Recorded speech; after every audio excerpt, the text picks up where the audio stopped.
చక్కగా ఆయన any guess? Sorry, ఏమి లేదు. నేను గోదావరి జిల్లా అమ్మాయిని, రాజోల అమ్మాయిని, 16 ఏళ్ల తెలుగు అమ్మాయిని.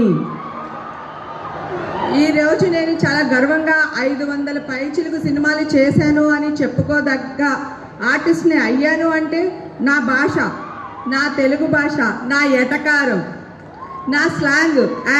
నమస్తే అండి, బాగున్నారండి, ఎప్పుడు వచ్చారు, భోంచేసాలండి. ఇది నాకు అందం, ఇది నాకు ఇచ్చింది నా గోదావరి జిల్లా. మా అమ్మ నాన్నగారు నాకు ఆకారాన్ని ఇస్తే నా గోదావరి జిల్లా నాకు తెలుగు భాషను ఇచ్చింది, నాకు ఒక మంచి స్లాంగ్ని ఇచ్చింది. ఆ భాష వల్ల, నా ఈ ఎటకారం వల్ల నేను ఇంత మంచి ఆర్టిస్ట్ని అవ్వగలిగాను. మీ అందరి హృదయాల్లో స్థానాన్ని సంపాదించగలిగాను.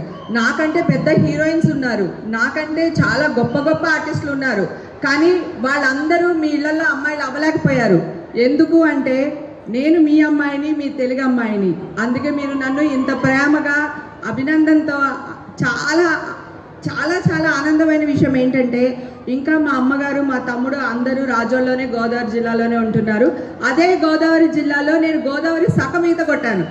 మా నాన్నకి ఇష్టం ఆ గోదావరి మొత్తం ఈత కొట్టించాలని, కానీ నేను మధ్యలోనే చదువు ఎగ్గొట్టి సో ఇండస్ట్రీకి వెళ్ళిపోవడం జరిగిపోయింది. కానీ నేను ఇండస్ట్రీకి వెళ్ళినా, నాకు చదువు రాకపోయినా నన్ను ఆదరించి అభిమానించింది మాత్రం నా తెలుగు భాష వల్లే అని గర్వంగా చెప్పుకుంటున్నాను.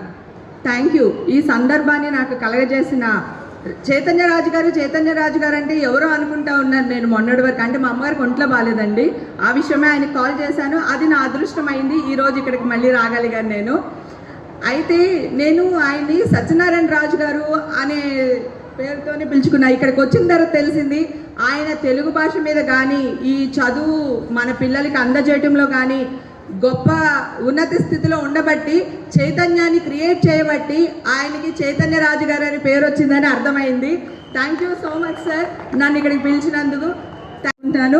నా కూతురు జనరేషన్ నేను వదిలేశాను, కానీ నా మనవరాల జనరేషన్ వదలనండి. తప్పకుండా భగవద్గీతని చదివిస్తాను. తెలుగు యొక్క గొప్పతనాన్ని తప్పకుండా నేను నా మనవరాలకి నేర్పిస్తాను. నా కూతురు తెలుగు చాలా బాగా మాట్లాడుతుంది, తెలుగు పాటలు కూడా పాడుతుంది.